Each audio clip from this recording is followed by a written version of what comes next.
Hi guys, before we get into this show, this is a quick message to say that this podcast is sponsored by Ant Podcast Management. That's our own company.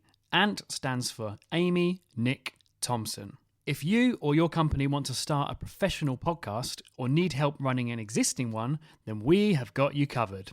We can simply provide an editing service or go all the way up to full podcast management. Visit ant-podcastmanagement.com for more information. Enjoy the show. Hello and welcome back to What the Faux Travel Podcast. This is Series 3, Episode 1, and it's all about Brazil.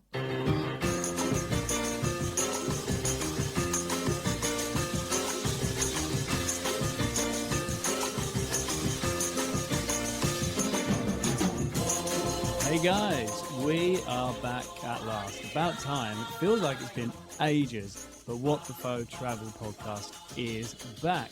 Hello guys. Yeah, like you said, it has been such a long time, but we're really excited.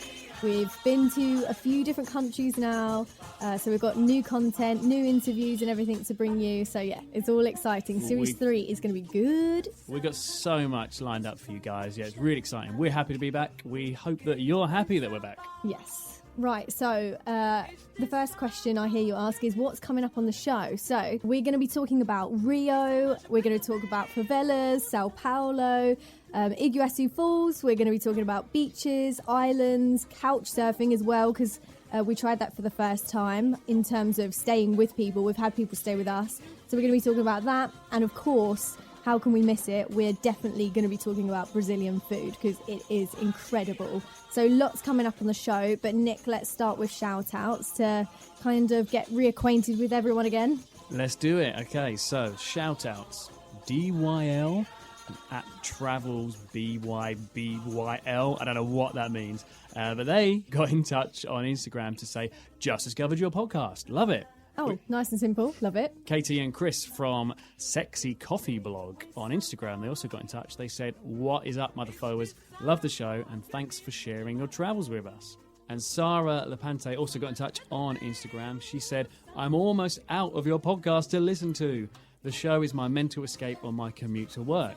She also said that she has a big trip coming up to Prague and Budapest, and she'll go back and listen to our episodes about those places again. Oh, that's nice. That's the shout-outs done. Yep, so keep those coming in because we love hearing from you guys. And if there's anything that you want us to bring back or keep or anything for Series 3, tell us and we'll do our best to bring more content to you. So, Nick, and talking about content that everybody loves, let's go with Game Show Facts. Toque essa música.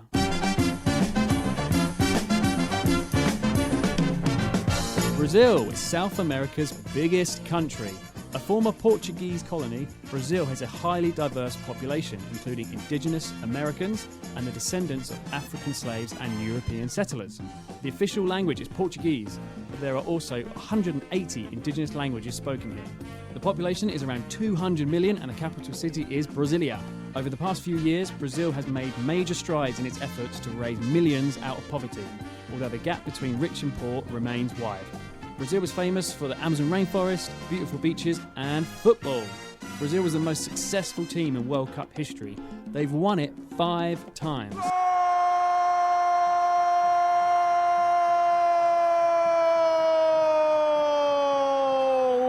Sensacional! There is a Osama bin Laden themed bar in Sao Paulo, run by an Osama lookalike. Tours of Brazil's shanty towns, known as favelas, have become popular tourist attractions in recent years. Brazil has been the world's largest exporter of coffee for more than 150 years. Sao Paulo has the largest economy of any city in the southern hemisphere. Around 2 million Brazilians are of Japanese descent, and you can visit a Japanese district in Sao Paulo. Samba music developed in Brazil in the 1800s is still very popular. Yay, Game Show Facts is back. It is back. And now we've introduced Brazil, let's go and dive deeper into this place. Yeah, but wait, I need to know, did you know about the Osama bin Laden bar before we went? Yeah, but we'll explain later. We didn't go, did we, basically? No. That's what you're saying, and Yeah. maybe we should have. you'll hear later, we were just too busy. We had like 3 or 4 days in Sao Paulo and we had too much to do. Yeah, that's true. Yeah, it was a very busy but incredible time. So let's get into it. Next, I'm going to talk to you about language lessons with Amy. So obviously Brazil, well, is maybe not obviously. I think a lot of people think that Brazil speaks Spanish just because it's part of the South American continent, but it doesn't. It speaks Portuguese, and also it's a completely different dialect than what they speak in Portugal. So that's something we spoke to a lot of locals about, wasn't it? That they kind of don't understand each other. So Portuguese think that Brazilians sing when they talk, which you can kind of hear when they talk. I love the way that Brazilians sound. And then the other way round, what do Brazilians think of Portuguese? I think we heard that, they think Portuguese just like kind of abruptly end their words really quickly. They just finish the word really quickly, whereas a Brazilian might kind of sing the sentence. But I do like how the Brazilians speak. It's really good. But yeah, they can tell the difference between Brazilian and Portuguese. A bit like, I suppose, us telling the difference between someone from America. They're still speaking English, but you can spot them a mile off. Exactly. But they do have some different words. Like, for example, pineapple in Brazilian Portuguese is abacaxi, but then it's something completely different. I actually don't know what it is in actual Portuguese. But anyway, let's teach you some basic words. So if you're on your way to Brazil now, you will have the basic words down. So to say hello is hola. And actually, wait, let me just say from the start, if you want to like have your accent down, I've kind of got a way to describe it to you, which sounds really weird. Pretend that you're speaking Spanish, but you need to learn a few of the different sounds. Then you have to put on like a Borat accent to it. Okay. And I learned this I was trying to learn Portuguese and my friend was like, you sound like Borat. So that's the way I kind of like look at stuff now.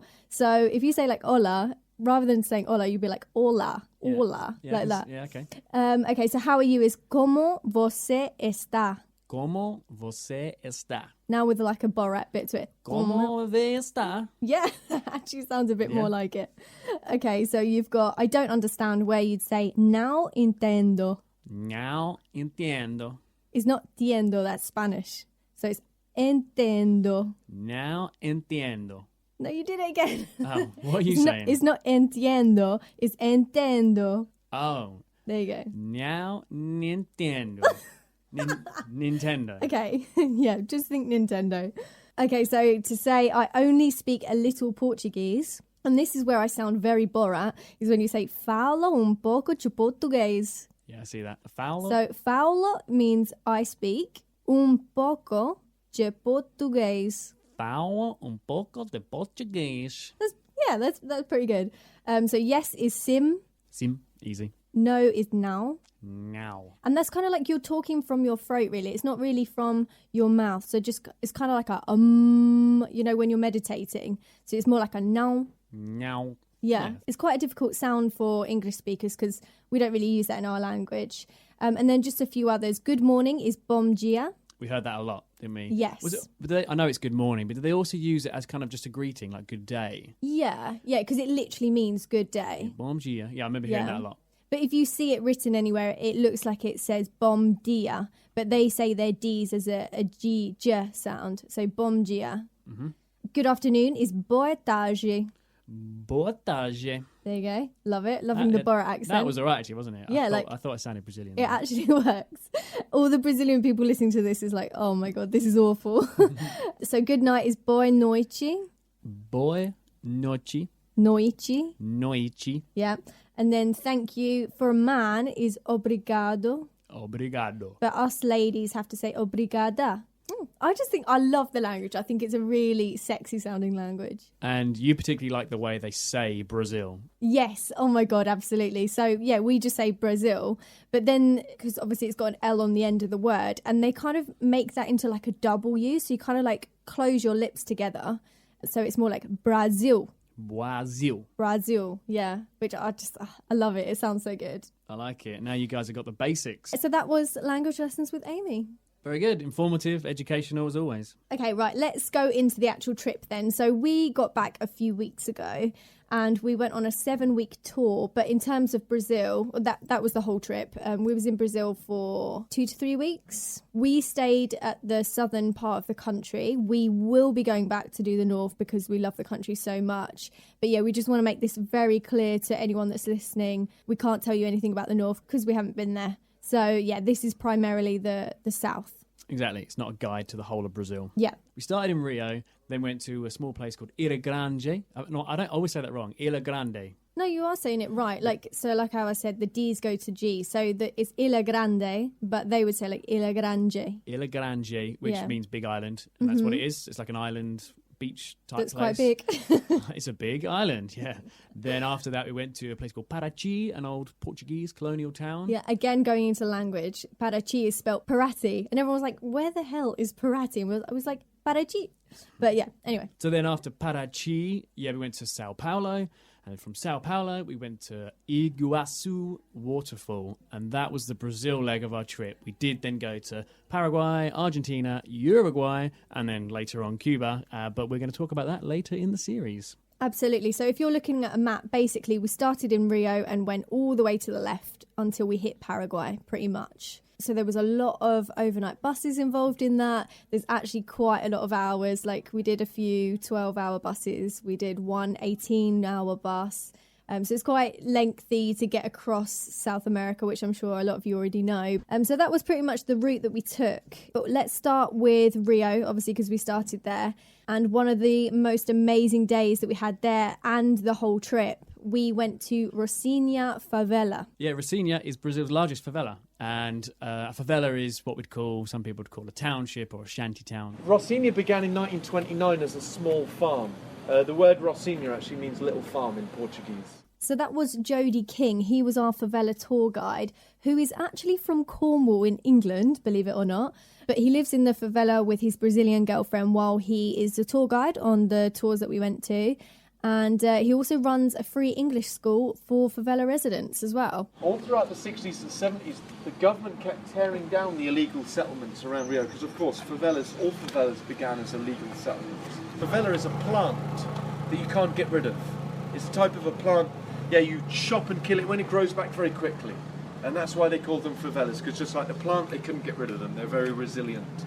It was only since the dictatorship in Brazil ended in 1985 that the government stopped trying to remove the favelas, tear them down.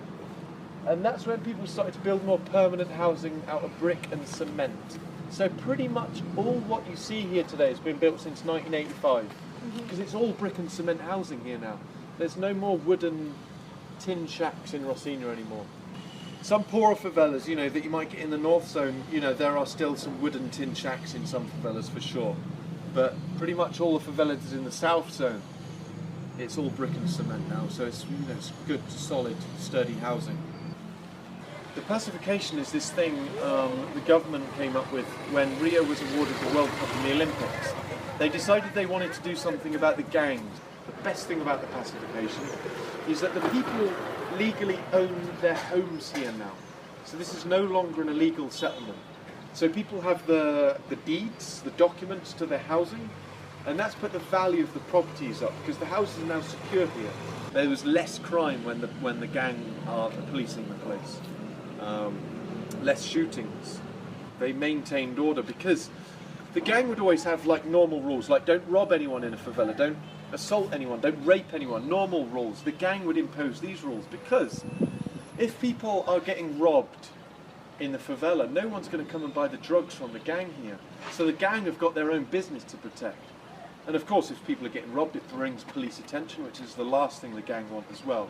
So the gang have always maintained a kind of order and rules in these communities. So if you broke the rules, would the gang punish you? Yes, if you're caught robbing someone in a favela, the gang will chop your hand off and you'll be kicked out of the community. So no one dare break these rules, so it's always very, very safe, If it was a bad enough thing, like you raped someone or you attacked, raped someone or killed a mother or something, then they will kill you for it. You'd be killed. So no one dare break these rules because the consequences is very severe. They tell people that want to rob someone, go and rob the tourists, go and rob the wealthy people in Copacabana, Ipanema, go and rob the businessmen in Central. So, how fascinating was that? I'm sure a lot of people are going to agree they learnt a lot there. It opened my eyes completely to favelas. And I think, a lot that I thought or assumed about favelas was wrong, really. Like, you know that the gangs run them, but I didn't realise that they sort of, and don't get me wrong, the things that they do are horrific and the things that have been in the news. But I didn't realise they did all the good side of things, i.e., bin collections and really looking after their people.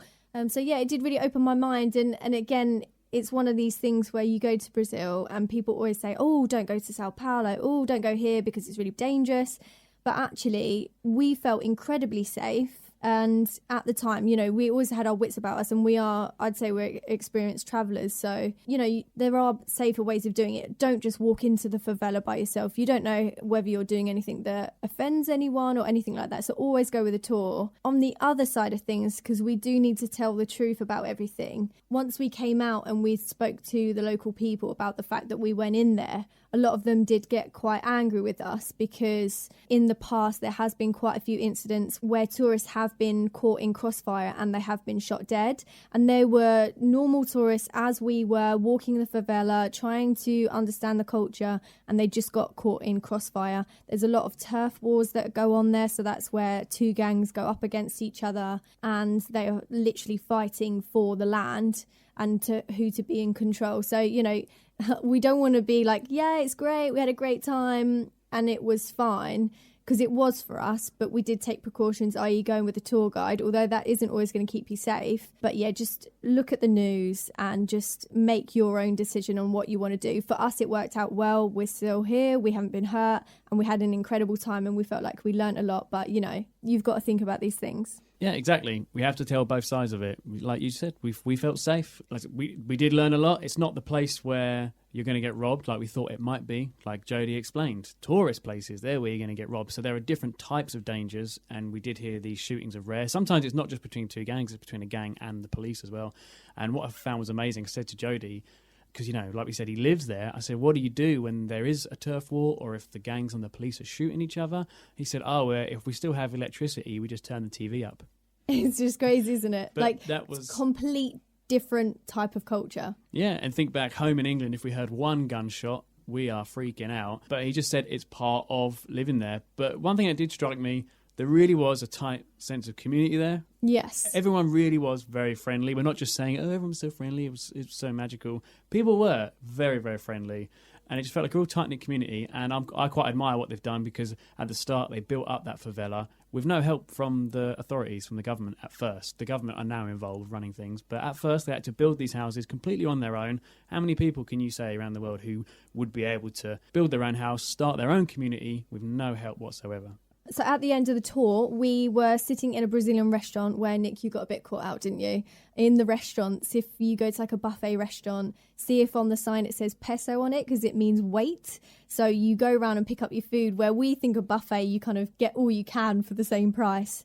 So what happened when you filled your plate? Well, yeah, I just put on way too much food. I didn't need it all, but of course I want to get my money's worth. But then I didn't realise once you fill your plate with meat and all this good stuff, they weigh it and you pay by weight. I must have paid easily double, maybe 3 times of what, I should have got a plate much smaller, and that would have been plenty food. But in that restaurant, we were having a chat with Jodie about how an English guy from Cornwall comes to live in a Brazilian favela. I got fed up of living in England, always wanted to live abroad, somewhere warm all year round, and I decided to come to Rio for many reasons.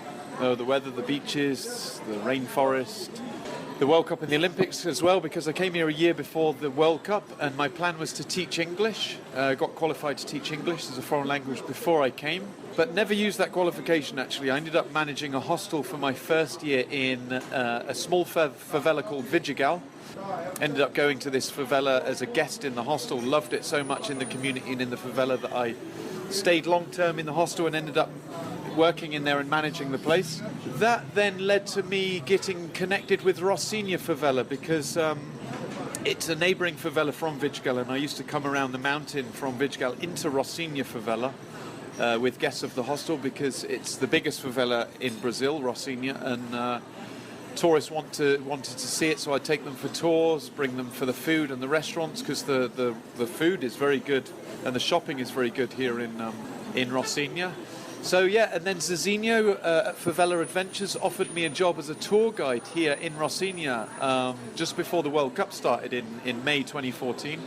Sounded like a great job, so I moved to Rocinha to be a tour guide. And I've been here ever since now. That's like over 3.5 years ago, I guess, now. Living in Rocinha as a tour guide. And I absolutely love it here. And I've since opened my own school, English school, which is providing free English classes to residents here. The school's called Favela Phoenix. And yeah, I absolutely love living here. It's great. So what struck me walking around this particular favela is just how developed it is. It's a real town, it's a real city. There's everything you need is in the favela. There's a real tight community feel. You said the locals often feel a bit embarrassed to say they're from a favela, but actually they should be proud. Can you tell us why?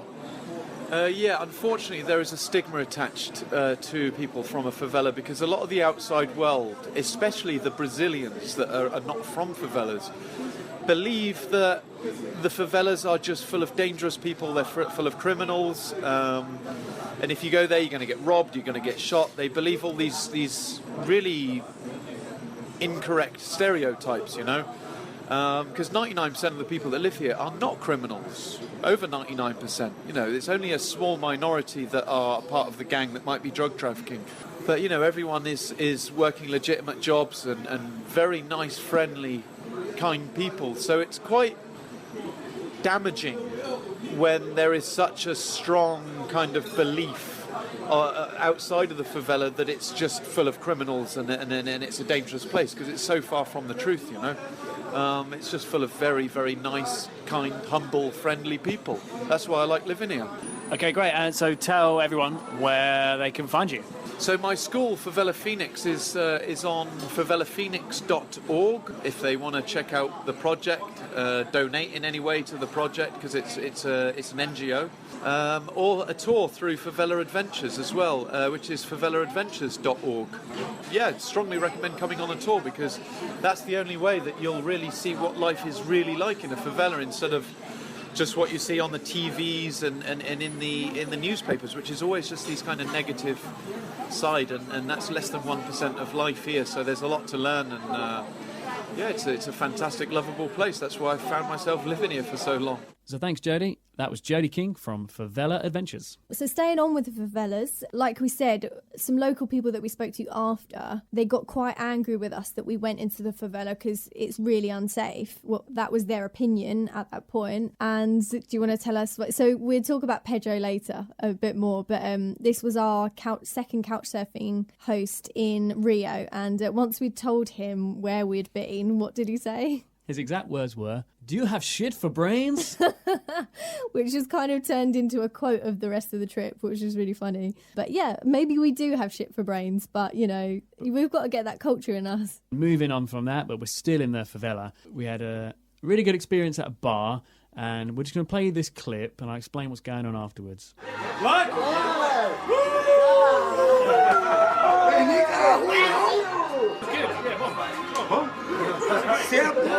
So that was me being pressured by a load of old men to drink like a double shot of the local spirit in Brazil, which is cachaça. So if you've ever heard of Caipirinhas, which is the cocktail, what they make them with is normal, or the traditional way of making them is with cachaça. And a lot of it.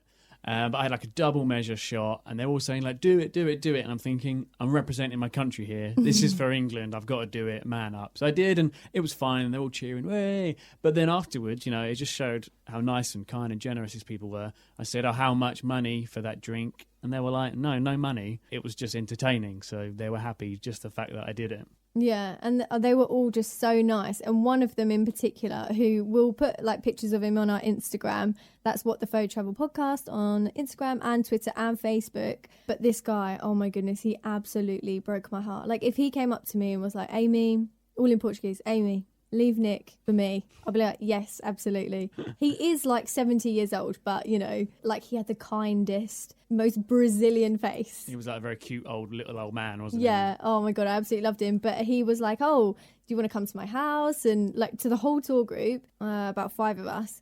But yeah, like he was like, come into my house. I want to show you like from the rooftop. There's a great view. So we followed him into his house. And yeah, when we were in his house, he was just trying to offer us, food and drink. I remember like he's giving us some Coca-Cola. He's like, and we're saying, no, he didn't have much himself. He just wanted to give us his belongings. He gave you a flower, didn't he, Amy? Yeah. So he's so charming. He was a charmer, to be fair. He was, yeah. He led us through his bedroom where, like, this sounds like it's going really dodgy, but it's kind of like on 3 stories and there's like 1 room on each floor. But yeah, he sleeps in a hammock, which I don't know whether that's good or bad for his back, but he doesn't have a bed. And his wife lives somewhere else in Brazil as well, so they don't live together, which is quite sad, but he seemed okay about it. And yeah, we went to the top to get a view of the favela, which was great, and you could really see quite far. And then he sort of ran off for a little bit, and he came back and showed us all these pictures of when he was younger. Acredito que tenha, eu sou jornaleira há 23 anos, não, 23 anos. Fala pra ela. Oi? 23 anos de jornaleiro. 23? De jornaleiro. He's saying 23 years. 23 anos de jornaleiro.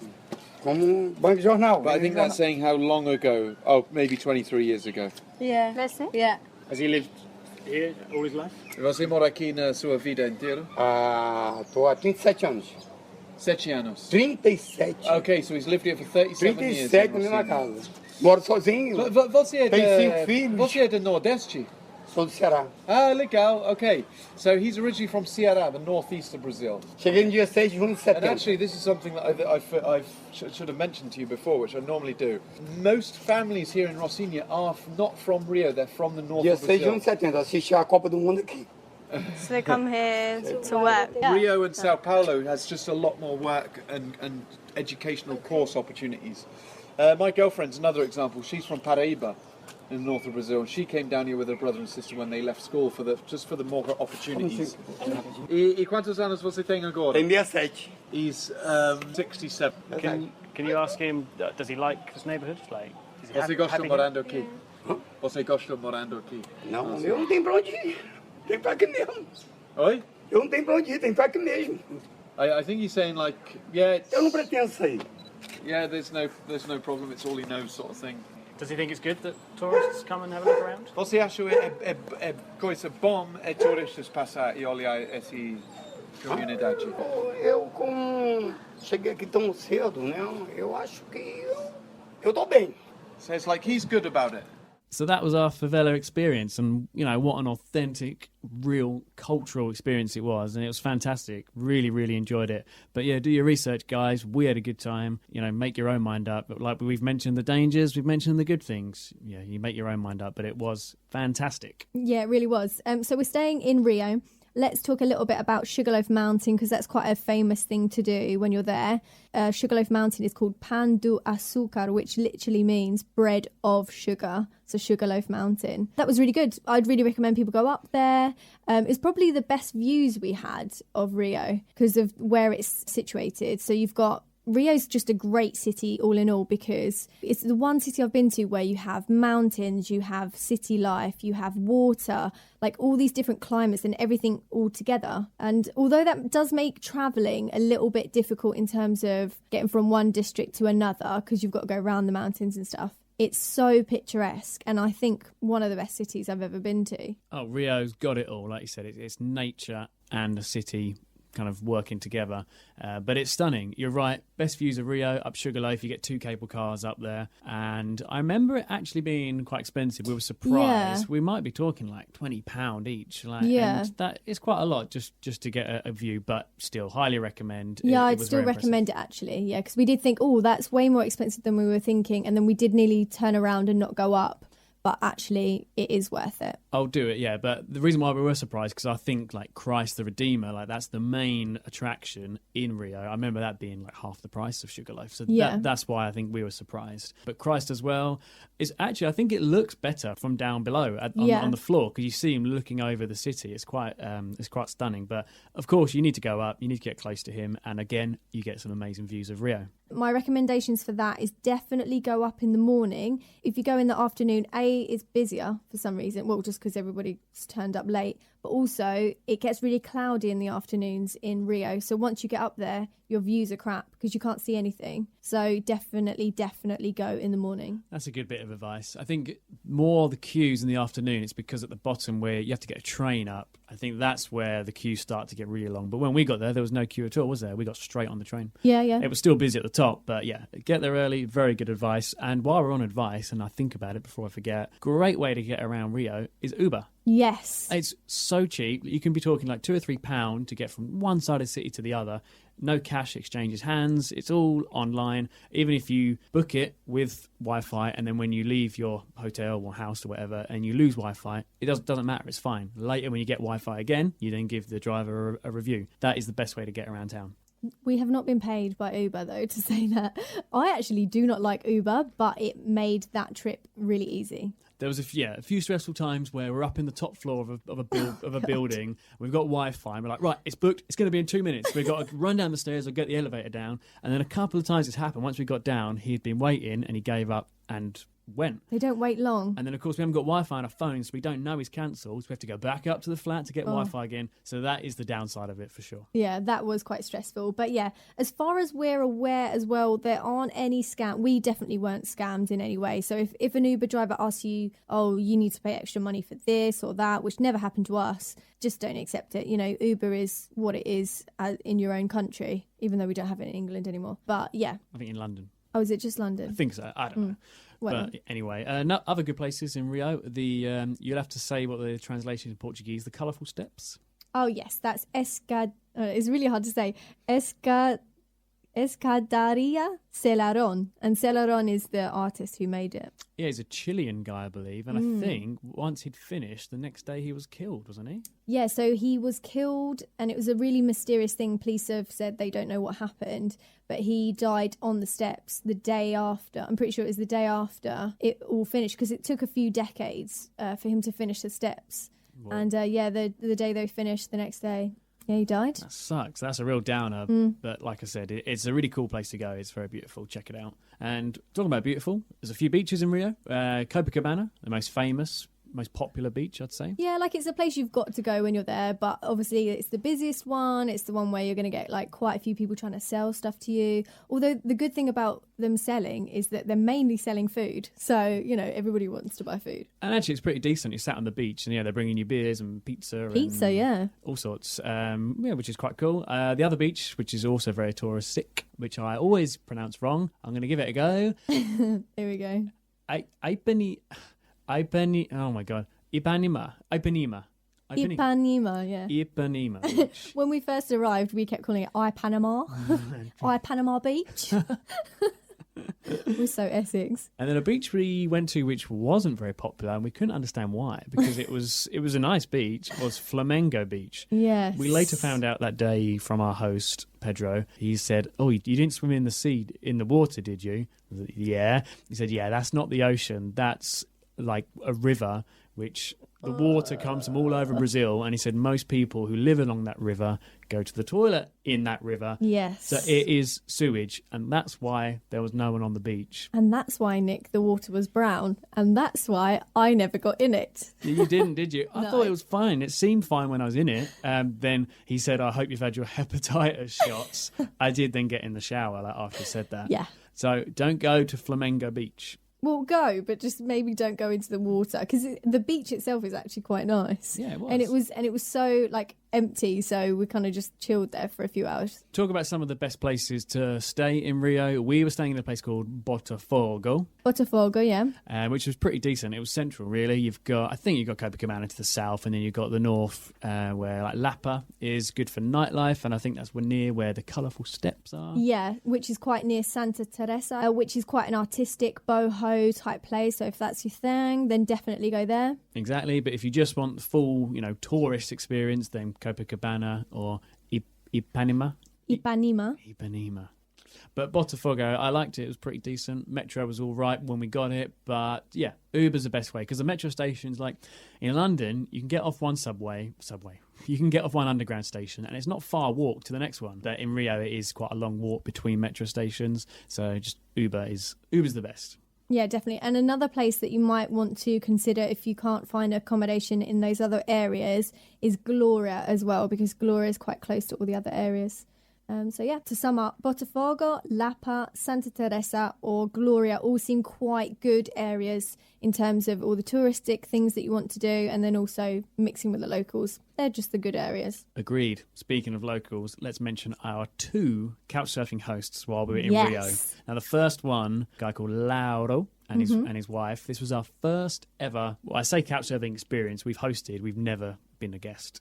So we were nervous going up to this guy's flat, obviously. It was weird, wasn't it? Yeah, it was a bit scary. It's made me appreciate what it must be like for people coming to stay at our house, because, we've been the hosts several times. But really nice people, nice flat, great location in Botafogo. But there was one incident. We don't think they're listening to this, but we did block their toilet. Why am I saying we? Amy blocked their toilet. Wait. Don't make it sound worse than it was. So I blocked it, not because of any other reason, other than Brazil's one of those countries that you can't always put toilet paper down the toilets, so they have bins for it. I did not know this at this point, and I must have just put a bit too much toilet paper down there, and it did get blocked. Yeah, I just think, because I think most places you can put paper down, but just the system can't cope with much of it. Yeah. So then we had to unblock it. Again, why am I saying we? I had to then unblock it, and Lauro and his wife are both at work at the time, so we were on our own, and we're like, well, what do we do? Found a plunger, and I'm plunging away, and nothing would happen. So a good method of unblocking a toilet, just great advice on this podcast, is just grab a bucket of water and chuck it down the toilet, like really hard. Really chuck it. Unblocks it all. So all I could find was a pan from the kitchen. Oh God, this sounds so awful. This was nightmare situation, full of water. Chucked it down, but I also dropped the pan, which they use to cook food in. I was crying in the other room. Dropped the pan in the toilet, and then obviously washed it like 2 or 3 times. I proper washed it, but we did unblock the toilet. That was the only drama in that place. Yeah, and we did scrub that pot as well. So we cleaned again, it. I say we. Nick scrubbed the pot. Why? Yeah, of course. If you're staying in someone's house for free, you definitely need to sort out these problems rather than just say, "I blocked your toilet. Can you help me?" Yeah. So we sorted it out. It's fine. Then our next host, Pedro, we were able to spend a lot more time with Pedro than we were with Lauro, because Lauro was working a lot. And we got to hang out so much, didn't we? And his apartment, really nice. He's got a hammock by the window where you can see Christ the Redeemer. Oh. And do you remember when we entered his apartment for the first time, he had this Brazilian music playing? As soon as we got to Pedro's flat, he opened the door and it literally was like, oh! And then he opened the door to Brazil. Everything was so Brazilian, like this Brazilian man speaking with a Brazilian accent. He had this really great music on in the background. At that point, I really felt like I just entered Brazil. It was amazing. Yeah, we were able to have a good chat with Pedro. And although we were absolutely loving Brazil, we understand, it's not all brilliant for everyone living there. It's not that perfect. As we were chatting to Pedro about why living in Brazil isn't always that easy. The problem of Brazil is the corruption of the government and lazy people that lives here. We have an amazing country. Our music is one of the best of the world. Our music is like the German beer. It's very good. We are very hot people. We make friends very easy. But here is difficult to live because the government is stealing our money, and we have to pay a lot of taxes, and we don't see the cash back. The hospitals are very bad, the education is very bad, and I want to live abroad because I don't know what will happen in this country the next 10 years. We are facing the biggest economic crisis here in Rio de Janeiro. I work as a teacher in a public school, and I'm waiting for my last salary for the last 40 days, and I don't know when I will have my money. But here is very cool. Carnival is arriving. I have this factory of musical instruments, and my company is raising. I am very proud about my job because there are a lot of carnival groups is playing my instruments. So how can we describe this instrument? It's like a tube with corn inside, right? Yeah, it's a tube of aluminum. It sounds like that. It's used to play samba, maracatu, forró, and another rhythms of Brazil. So if somebody wants to find your company, what's it called? It's called Chocalhos do PJ. Chocalhos of PJ. My nickname is PJ. So you can find it in internet. I have a fan page. Or if you look to Maracatu, Brazil, it's a very famous school of music in Rio de Janeiro. You can find the instruments too. Can we hear the big one?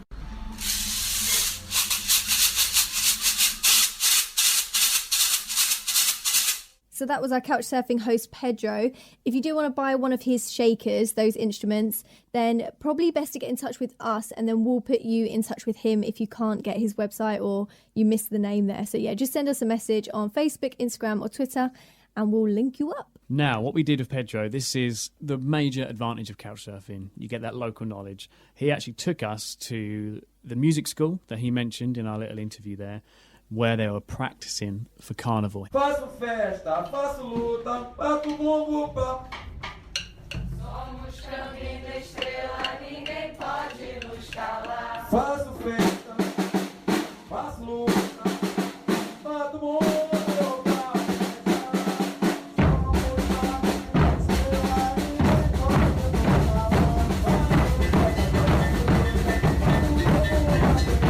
Now, Amy, I think this is actually maybe one of your favourite times of the trip. It really was, and it was one of those things that would just seem so casual. It wasn't built up to be this whole great thing. So then when you get there, it's just like mind-blowing. So I can't believe how many people turned up to this carnival lesson, and there was like 2 or 3 different rooms in this building, and it was really heavily soundproof because they were so loud. Everybody's bringing their own drum or their own shaker, and again, it was another experience where I was like, we have entered Brazil officially. For sure, and it wasn't just that. We did with Pedro, we did a few other things. He was always happy to hang out. We cooked for him one day. We cooked him an English shepherd's pie. So we wanted to cook him some traditional English food. He probably thought this is so bland and boring, but it's the thought that counts. And he was always up for, going out for beers and stuff. Now, on our last night with him, we had to get our bus early the next day. It left at 5, we had to get there at 4, so we were waking up about 3 a.m. It's 11 o'clock at night, and then we're thinking we should probably go to bed now. And Pedro's like, right, guys, let's go out for some beers. And we did. We thought we're never going to be here again in Rio, but he was just always up for going out and doing things. Yeah, And always go. Yeah, he really did transform our experience. He answered any questions we had about Brazil, even down to like government and politics. And it was just really, really great to get that inner knowledge. And that is just the absolute pro to Couchsurfing. Pedro, you're the man. We love you. Let's now move on. Rio is done. É melhor ser alegre que ser triste. Alegria é melhor coisa que existe. É assim como a luz no coração. Mas pra fazer samba. Yeah, so the next place we went to was Ilha Grande, or Ilha Grande, however you want to say it. So this is where we had our cheapest night out ever, we think, wasn't it?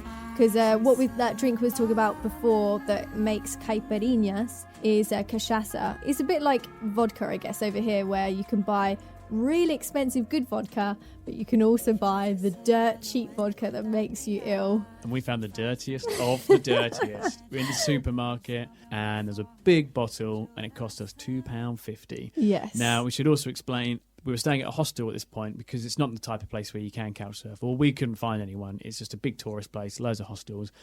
We lucked out. We had a really great hostel with a lot of cool people, and one night we thought we need to have a big night out. So we bought cachaça, this dirty alcohol, and then the only other ingredients, it's amazing, in this drink are limes, like you chop up some limes, and sugar. There's not a mixer. It's just all the liquid in there is alcohol, and then a bit of lime juice and sugar. So you can imagine just one of these kind of not floors you, but gets you pretty close to it. Yeah, it's a strong drink, but it is amazing. I actually really like it. Even though it was the dirt cheap version, I did really like it. That was great. So we pre-drank at the hostel. We were hanging out with Danish people, Canadian people. There's a couple of Brazilian guys there as well, Argentinian guy.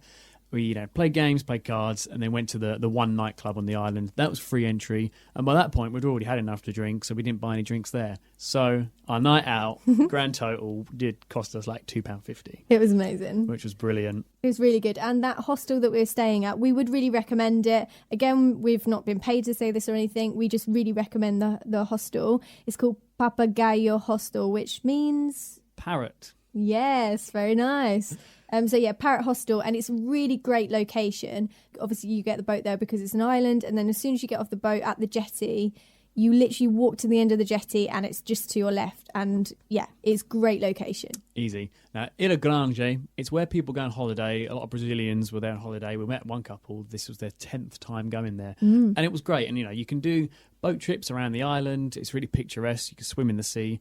If we're being absolutely honest, and we have to be honest, it's a bit like the Thai Islands, but not quite as good. Yes. Let's be honest. Yeah. But we still had a fantastic time there. We did a trek to this waterfall, which went quite badly wrong because I was only It didn't go badly wrong. I had a great time. It was just you. You were just like crying the whole time. I was wearing flip-flops and I really should have worn trainers. We didn't know how intense this walk was going to be.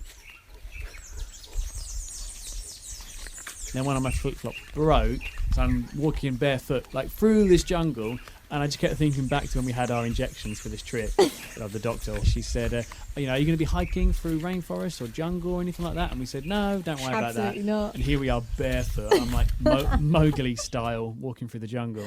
Oh, it was funny. It was good. But we made it. That was fine. And Well, yeah. So the thing that it was our expectations, wasn't it? Because we thought it was going to take an hour, like our a guide or someone told us. But I reckon it took about 2 hours actually. Yeah. Oh, and that's another thing. There. Timekeeping. Brazilians, you guys can't do it. Just forget it. If they say they're going to be somewhere at 5, they'll be there at like 6:30. Yeah. It's they're working on my time. I like it. Oh, it suits you. But if they say that's an hour walk, double it. Yeah, get your expectations in check. So we weren't sure if we wanted to do a boat trip because we were, on a budget.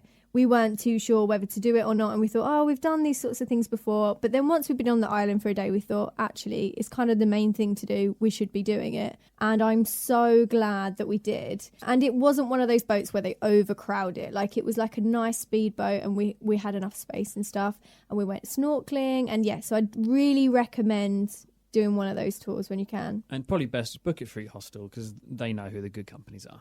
Yeah, exactly, yeah. And if you stay in the hostel that we said, Papagayo, they have it all on a board and they tell you the best place to go, and yeah. Yeah, and on that topic, the hostel can then help you book your transport off the island to the next destination. But I would say, if you can't book through a hostel or hotel, because we were couch surfing a lot of the time, just while it's fresh in my head, I'll say this. If you want to buy a bus ticket anywhere in South America, often online you need a credit card from that same country. So either your couch surfing host gets it for you and then you give them the cash, or what we did a lot, which I guess you could consider a good tip, I think it's a pretty good tip, when we arrived somewhere at the bus station, then when we're at the bus station, we bought our ticket for a few days later to leave the city. I just wanted to mention that. I think it's a good tip for getting buses around South America. Yeah, no, that is a good tip because stuff isn't that easy online. After Ilha Grande, we arrived in Parachi. Parachi, yeah, it's this old, 17th, 18th century Portuguese colonial town. It's surrounded by some mountains. It's by the coast as well. It really is one of the most picturesque towns we've ever seen. And it dates back to when the place was a port during the Brazilian gold rush. And it's in the middle kind of Rio and Sao Paulo. I think now there's been a big motorway built, so a lot of people kind of miss Parachi, I should say, but it is beautiful, isn't it? Yeah, I would definitely recommend stopping there, just even if you only have time to stop there for the afternoon. That's kind of ideal, actually, but maximum, I'd say, 2 days. Yeah, you just want to walk around the town. I think you can book some tour. Again, you can book boat tours, or you can book a Jeep. This is true. A Jeep tour, but both those tours take you out of Parachi. But the town, just go walk around the town. It's really beautiful. Yeah, definitely worth a stop. So after Parachi, we went to Sao Paulo. Meu povo, preste atenção. Na rodovia eu te fiz. Quero mostrar a quem vem aquilo que o povo diz. Você fala. Yeah, now, on the journey there, this is what it's often like for people who are couch surfing. So if you've couch surfed before and you're listening, you'll know exactly how this feels. We actually I know what you're going to say. We didn't have anywhere to stay that night, and I'm thinking, come on, Sao Paulo is such a big city. There are thousands of couch surfers, there are thousands of people online on the app. We must find somewhere for free. I don't want to pay, because in Parachi and Ilha Grande, we were paying for accommodation. I think we need to get a couch surfer, and we tried, and no one was getting back to us. And that morning, before we left Parachi, we had some Wi-Fi, so we sent out a few requests. And on our journey, we stopped at a service station, we got on the Wi-Fi, and a gift from heaven. We had Gustavo. You're going to hear from him later, and we'll talk a lot more about Gustavo. He got back to us, and bearing in mind it's like midday, and we wanted to stay that night. He's like, "Yeah, you guys can stay at mine, no problem." And it was like such a high. It was, we're thinking, yes, we got somewhere to sleep tonight for free. Yeah, we were just really, really happy because this journey was about 5 hours, and I was like, I don't know. I think you were a bit more stressed about it than I was, but I thought, actually, do you know what? Life just works itself out, and I really think someone is going to get back to us within 5 hours. It's going to be fine. And then it did, and it was great, and it was just such a high, wasn't it, like you said? But yes, Gustavo was the absolute man, because the other thing that happened was when we then got to Sao Paulo, with the tip that you just said, we wanted to book our bus on the way out of Sao Paulo a few days later, but we couldn't get one for the date that we wanted, so we'd have to stay an extra day, which worked out a lot better in the long run. But then once we arrived at Gustavo, we'd said, like, really sorry, we've given you late notice. We only asked this morning and we're now in your house. And then we were like, can we stay for an extra night? But he was like, that's fine, no problem. He was the ultimate host. He's like, anything in the kitchen you can have. As soon as we'd arrived, 5 minutes later, me and him are playing FIFA. We're having a great time. He's giving us more cachaça. We're having shots. He just offered us anything. And we're staying with him and his wife, Juliana, both great Who hosts. was lovely. She couldn't speak as much English, but I felt like I was kind of connecting with her anyway. And I was like trying to speak Portuguese, and it came out a lot when I was drunk. So Yeah, it did, which we'll talk about that a little bit later. But the first night we arrived at Gustavo's, this shows how trusting and good people are on couchsurfing. We just met him. He was like, yeah, you can stay tonight and for the next few days, but I've got tickets at midnight tonight to see the new Star Wars film. He's like, I'm a big Star Wars fan, so the house is yours, just chill out, we'll see you tomorrow. So we didn't really see him much the first day. As he left the apartment, he's on his way to go watch Star Wars. We'd only known him for a few hours at this point. As he left, he said, see you later, guys, have a good night, and remember, may the Force be with you. When we were talking to him through couchsurfing before we met, he said something like, oh, I am really geeky, like I like Star Wars and stuff. So when we arrived, he wasn't what we were expecting, really. I didn't think he was geeky at all. But he likes his games, like computer and Xbox. What boy doesn't, though, to be fair? Exactly. He's a big football fan. We bonded a lot over football.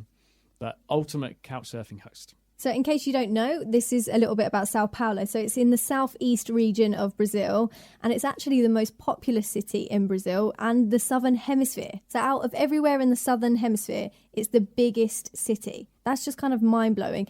They call it the New York of South America, don't they? Yeah, they do, yeah. And there's a particular road, Paulista Avenue, which does look like New York. So another thing about Brazil that might be a little bit confusing is they call the city and the state the same name. So you've got Rio de Janeiro city in Rio de Janeiro state, and it's the same with Sao Paulo as well. So that's the capital of Sao Paulo state. And there's 26 states in Brazil as well. So another thing that Gustavo was very good at was his history. And he knew a lot about a place called Liberdade, which is in Sao Paulo. It's like one of the districts. You might not know this because I definitely didn't before going to Brazil, and I find it so interesting. Sao Paulo actually has the largest amount of Japanese people outside of Japan. So they mainly live in this place called Liberdade. So we asked Gustavo a little bit about it. Liberdade is the biggest Japanese neighborhood in the world. São Paulo has the most immigrants Japanese outside of Japan, and Liberdade was the place where all Japanese society lived together here in São Paulo. And now we have a different culture in a part of in a neighborhood here. And when did it start? It started in the beginning of the 19th century. The immigration goes to here by the coffee farms that need more prepared workers for Brazil, and we start to receive a lot of immigrants. Japanese was one of them. How did Japanese people first get here?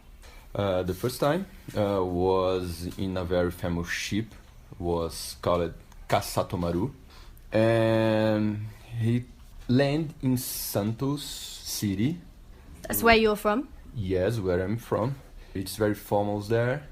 And it's the beginning of the immigration of Japanese here. But why did they come here? I know that in the beginning of the last century, I know that was a crisis by land to plant or farms, and I know that a lot of people say, think that Brazil was the way because we have a lot of land and not is working in all them. So it's an opportunity to the people have their own land. So a lot of one goes to here to be a dream, to be a farm for the family and a good one to don't be starved anymore. I think that is the principal motive for the Japanese people go to here. So people who are tourists visiting that part of town, what can you do there? In Liberdade you can buy stuffs that imported from Japan, from Korea and from China. You can see a little of culture of mangas and animes. You can share the food because we have a lot of Asia restaurants there, and see a little of architecture that's very near the Japanese architecture principle. Okay, now that's done, I need to beat your ass at FIFA. Okay, are you ready? Okay, but I think that you can beat my ass because I am at home, you are away, so I have the supporters who sent me on the game, so I can beat. That will be 3-0. All right, let's do it. That was the man, the myth, the legend. That is Gustavo.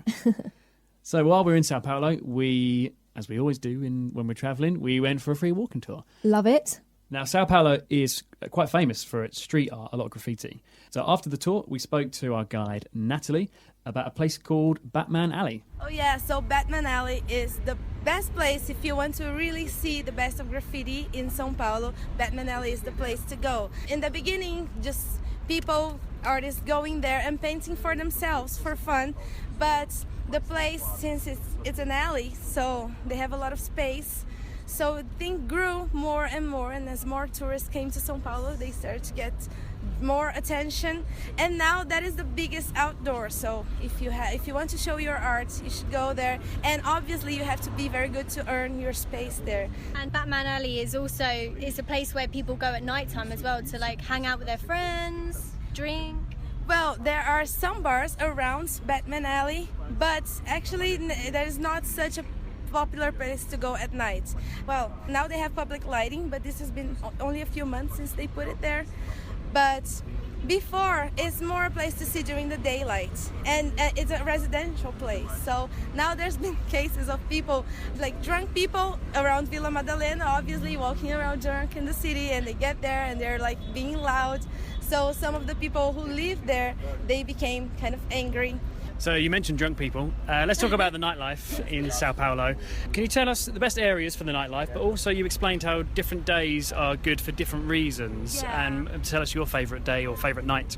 Okay, so my favorite night is Thursday nights because, well, we have things every day of the week. The beginning of the week is usually quieter. Thursday, things start to get more interesting because you have most nightclubs and most bars are open, and nightclubs, they go all night long. And on Thursday, not everyone gets to go out because a lot of people wake up the next day. So it's not so crowded, because this is the thing, Friday nights and Saturday nights, it's very, very crowded. And you see, as São Paulo, you see a bit of everything. And what area of town is best for drinking in the street or drinking in bars? Oh, I think Vila Madalena is very good for drinking in bars, because in Vila Madalena you have a little bit of everything, and you can sit down, have some live music, and there are just a lot of choices. There's another place close to Paulista Avenue. There is Augusta Street. Augusta Street is the underground nightlife. Is that where I've heard about a club called D Edge, which is really famous? Oh, yeah. Is that Augusto Street? Is that where that is? No, actually, The Edge, it has this. It's similar to the Augusta vibe, but The Edge is more to the west of the city. Last question from me. We've actually heard from a few people, including Brazilians, that Sao Paulo, it's dangerous, it's scary, don't go there. Can we set the record straight? Maybe give some advice to people who are coming to Sao Paulo. Oh yeah, of course. Come to São Paulo, that's the first advice. It's an amazing city, but as a big city, things happen here. And you have to just be aware. So some of it is common sense, like don't get too drunk if you're by yourself. And when I know some people that we are used to some parts of the world, walking around with your cell phone on the streets. If you don't feel it's a place with a lot of people, just avoid using your cell phone on the street. But usually people who come to Sao Paulo from outside, they stay in the areas that you don't feel this violence all that much. Unfortunately, the city is divided in two. So you have a big part of the city where you have poor neighborhoods, and this is where you have more crime. But this is far away from the centers and from all the touristic places. So this is sad for a reason, but for the other reason, it should come here. And be aware of pickpockets. This is the only thing. Yeah, it's the same in any city in the world. Yeah, exactly. Okay, so to finish off, can you tell us about Sao Paulo free walking tours? And if any of us want to come back and do your tour, how can we find you? So we have these tours, they're always in English, walking, trying to see a local perspective on the city. We have on all the social media, we are always on the same time. So we have tours every day of the week. And we do our best so people can see these local sites of Sao Paulo, but also with a good amount of information. So 3 hours is enough. Thanks, Natalie. Yeah, so that was Natalie Colliello. She is from Sao Paulo Free Walking Tours. I must admit, really good tour, and I was a bit apprehensive about going on an art graffiti tour, but actually it was really interesting. I would for sure recommend it. Like she said, they do other tours, but that was really good. So the next person we're about to introduce you to is a bit of a strange one, but one of my favourites. So when we were in Sao Paulo, we met a guy called Rafael, and it's actually a guy I've been speaking to on Twitter. I've been aware of him for a while because he supports my football team back home in England. So he lives in Sao Paulo. He's a Brazilian guy, but he supports my football team. So we organised a night out to hopefully watch one of the games on TV, but we couldn't find it on TV anywhere. But we ended up going out for a big night out, and we invited some people that we met on the walking tour. There was an American guy, there were some Germans who came with us as well, and of course we invited Gustavo and Juliana along. We said we're going to go for some drinks with some friends. Had a great group of us together, drinking in the street, having a really good time. And we asked Rafael how a young Brazilian guy came to support my team back in England. Well, it all started in 2009 when I started to play FIFA with a lower league team. I wanted to grab a lower league team in order to make it to the top. I started playing with Sheffield Wednesday for a while. I liked the shirt, I liked the squad. And then a few years later, I had the opportunity to go to England and finally got to see Sheffield Wednesday playing live. And we won. I had the time of my life because mainly people from Sheffield put me inside the stadium. They made me meet one of the highest recognition players at the time. So I was amazed with that, and well, here we are. It's very cool that we've met you here through our shit football club. No, don't say that, mate. We have to be proud of the best football club. And we're in the street, we're drinking beer. What's more Brazilian than that? No, I don't know, man. You're having quite the proper Brazilian time. So that was Rafael Marquez, the one Sheffield Wednesday fan in Brazil. So actually, I think there is one more somewhere, but he's not very active on social media. But legend, we love it how he told me off at the end when I said our team is shit. He's like, you don't say that, man. You don't say that. You got to be proud. While still in Sao Paulo on our last day, Gustavo and Juliana very kindly showed us to this restaurant, which is very Brazilian. And so how we have a roast dinner in England on a Sunday, it's the traditional meal. Their traditional meal is called Feijoada, which is probably one of the best things I've ever eaten in my life. And it sounds like one of those simple meals, but honestly, when you see it and taste it and dream of it and just like... dream of it. It is honestly amazing. So it's a meal made up of rice, and you have black beans as well, which kind of are washed overnight. And the flavour they bring out of these black beans, like Nick literally looks like he is so happy just thinking about it. So good. There's loads of pork in this pot. Yeah, with all the it's black kind of like a beans. stew, but like a Brazilian stew, not as we would think of a stew. And so black beans, a lot of meat, and like crackling as well, very salty. And they normally put a bit of orange on the table. I'm not sure if you're supposed to eat that after, if it's like a cleansing of the palate thing. But yes, oh my goodness. Oh, and there's normally some green vegetables. It's kind of like a mix in between seaweed and kale. Yeah, kale. Yeah, kind of stringy vegetables, but yeah, really nice. The flavours in this feijoada blew my mind. And I think even the rice is cooked in... I remember Gustavo saying the rice was cooked in like pork fat, I think, which, you know, it's not very good for you, but so delicious. And we had a great lunch with them. And at the end, you know, we're ready to pay.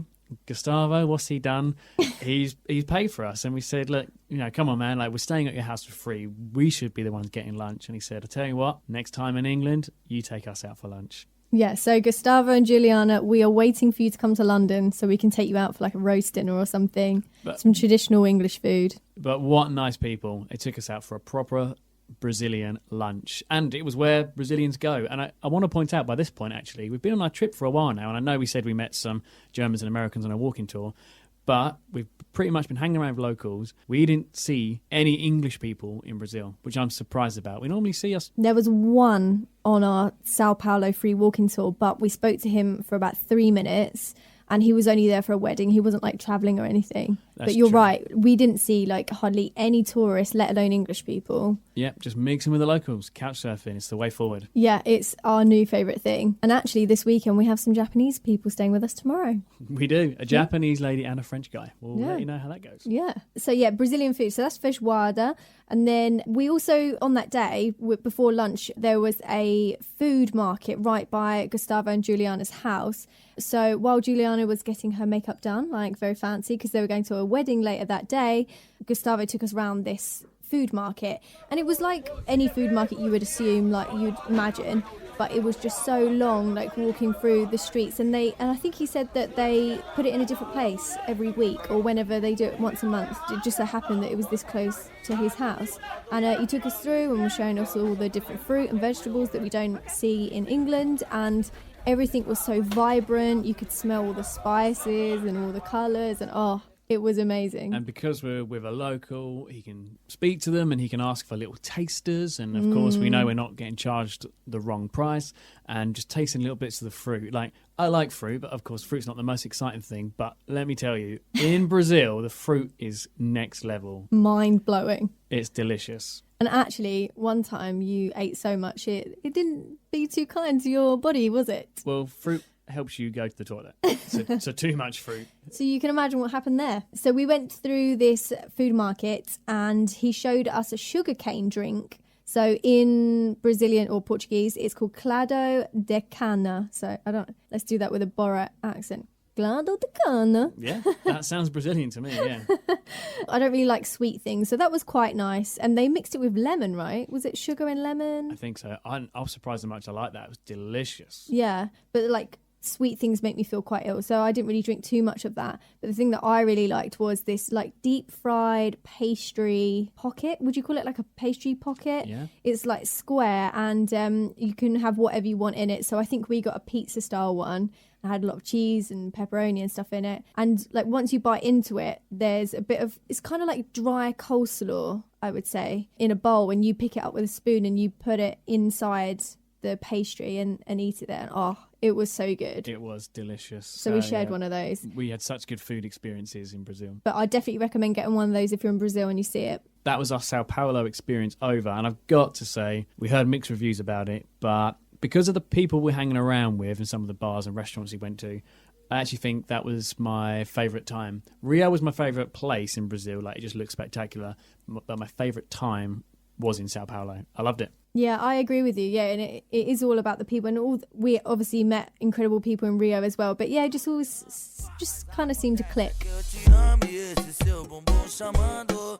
Me faz permanecer, me dá prazer. Mas acontece que eu te amo e esse seu bumbum chamando que me faz permanecer. Mas acontece que eu te amo e esse seu. So our next stop and final stop in Brazil was Foz do Iguazu, which is where the Iguazu waterfalls are. The town that you stay in is called Foz do Iguazu. In Brazil? In Brazil, on the Brazil side, because if you don't know much about Iguazu Falls, it's on the border of Argentina and Brazil, and the Paraguayan border's pretty much in the same place as well. Yeah. But yeah, you can go on both sides, and both sides offer different things, and everybody we spoke to before said make sure you go to both sides. And when we come to our Argentina episode of Series 3, we will tell you about the Argentinian side. We were not going to tell you which side we thought was best, so that you listen to it. So the Brazilian side, what does it offer you, those waterfalls? Yeah, I would say you get the opportunity to go really close to one of the waterfalls. I think it's near where Devil's Throat is, which was good. Some people were wearing like big raincoats and Macs because they didn't want to get wet, but the weather was so hot. It was such a relief to go close to the waterfall and get wet. It was a real thrill. Yeah. It was a real thrill getting up close and getting wet. I really enjoyed getting wet. Did you get wet? I got really wet. So, yeah.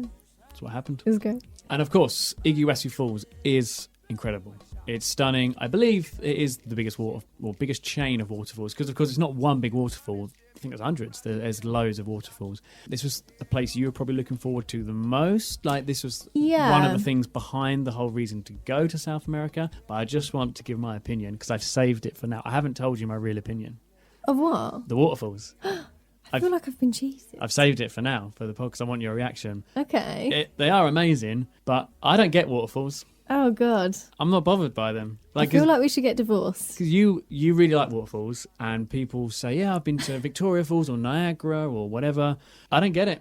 What? Who are you? I'm not bothered by When we waterfalls. was there, you were like, oh, my God, this is amazing. Yeah, like, it's spectacular, but it's water. Okay, right. So you just said it's spectacular, but it's boring. How can two things be so opposite? I'm trying to say it's not my thing. I'd rather go on a walking tour around Sao Paulo, but I'm saying, yeah, I can see why people think it looks beautiful. It is quite spectacular, but I'm not bothered. Seriously, I'm not bothered about waterfalls. So, out of interest, do you think it was worth the 18-hour drive to get there and then, like, the 18-hour drive to get out to another city? Honestly, just more to say that we've done it, but if we didn't do Iguazu because it was such a long way out of our way, I wouldn't have been that bothered. Okay.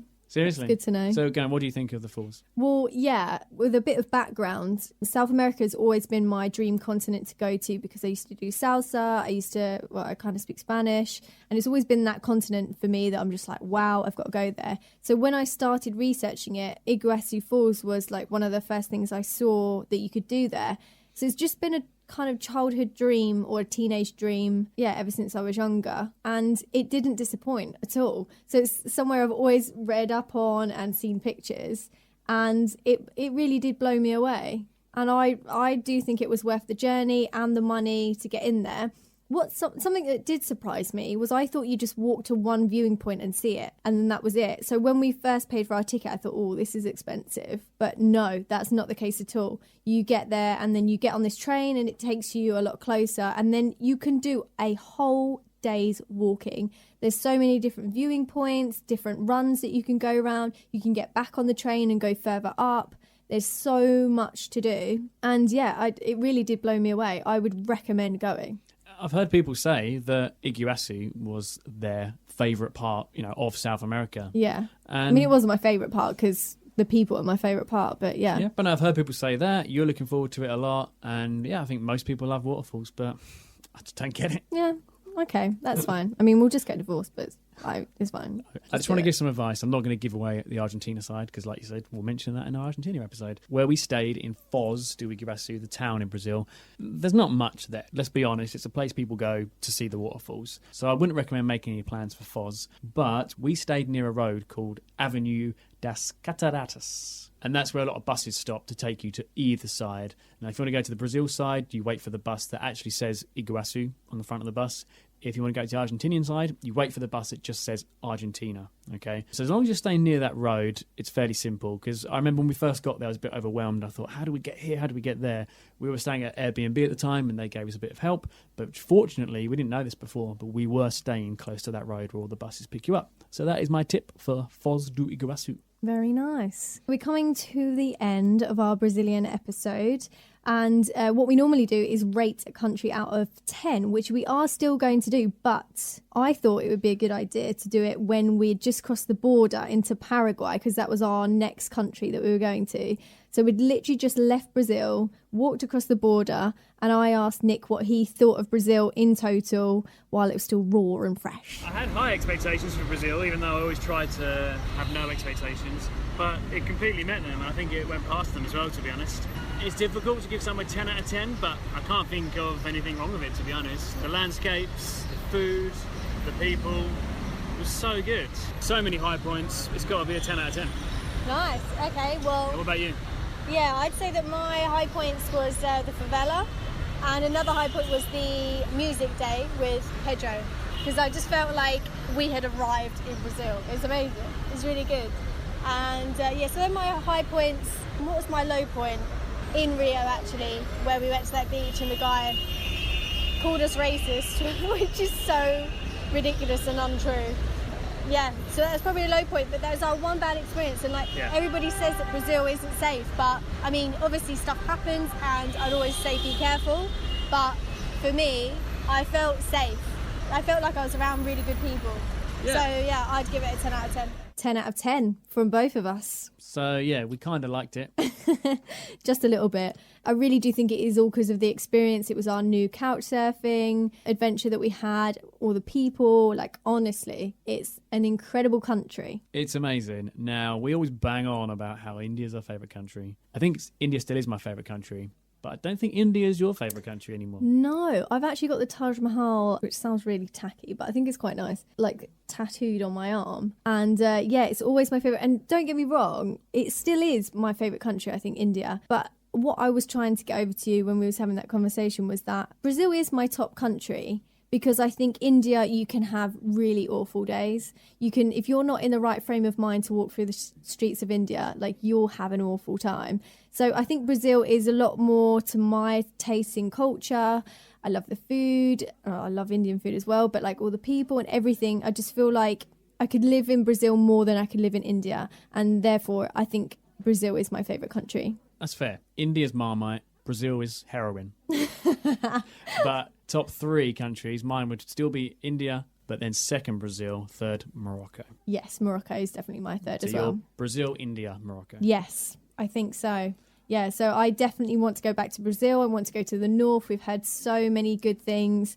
And all Brazilians were telling us, definitely go north. It's beautiful. Like, that's where we go for our holidays. It's an incredible country, and I would recommend anybody to go there. So, what's next? Yes, so our next episode is all about Cuba. So Cuba was our last stop on our way home from this big trip that we've just got back from. And things didn't really go to plan at any point in the trip. And a few things happened. We are going to fully delve into Cuba and tell you exactly what we think, because there's no point in us sugarcoating every single country that we've been to, because look, we're saying how much we love Brazil and we want you to know we're being honest about it. So we're going to tell you truthfully what we think of Cuba. Yeah, we've got to be honest. If we're not, then what's the point in you guys listening to us, So that's going to wrap up this episode. It is good to be back, guys. Really, really good. Hope you enjoyed us talking about Brazil. Obviously, we loved our time in Brazil. What I do want to mention, I'm back on the bandwagon about faux parties. Oh, here we go again. I'm talking about faux party number 3 now. Now, I want to mention something to you now, because I know you don't really agree with me here. I don't want it to be in England again. We need to move on. I'm thinking somewhere in Europe, but I understand why you're hesitant, because you think people won't travel, but that's not why I want to have it in Europe. I want to have it in Europe because I know we have listeners in Europe. I'm not expecting the London crew to follow us. Of course they can. Let's have a really that good, would be amazing. Let's have a good weekend in Europe. I'm thinking somewhere mainland Europe, but I want the listeners to tell me if I'm talking sense or if I'm not. Basically, if you're listening now in Europe and you would come, I don't know, Amsterdam, Berlin, Prague, somewhere fairly central, then let us know. I believe in you guys. So do you... You're making it out as if I don't believe in them. No, but I understand you don't think anyone's going to come, but I think people will. So come on, guys, let us know. Cool. Don't forget, if you want a What the Faux t-shirt, then you can get them online through our website, which is whatthefauxtravelpodcast.com. And on that, you can listen to all of our previous episodes and see photos from our trip. We are going to be putting on our Brazil pictures very soon, so you'll be able to see them there, as well as on our Instagram, Twitter, and Facebook. So get following us. See you next month. Obrigada. Obrigado. Please feel free to get in touch with the show. You can do that by checking out our website, www.whatthefauxtravelpodcast.com. From that, you can find all of our social media channels. We're on Twitter, Instagram, and Facebook. Our email address is whatthefauxpodcast@gmail.com. This podcast was sponsored by Ant Podcast Management. For help getting your professional podcast up and running, visit ant-podcastmanagement.com.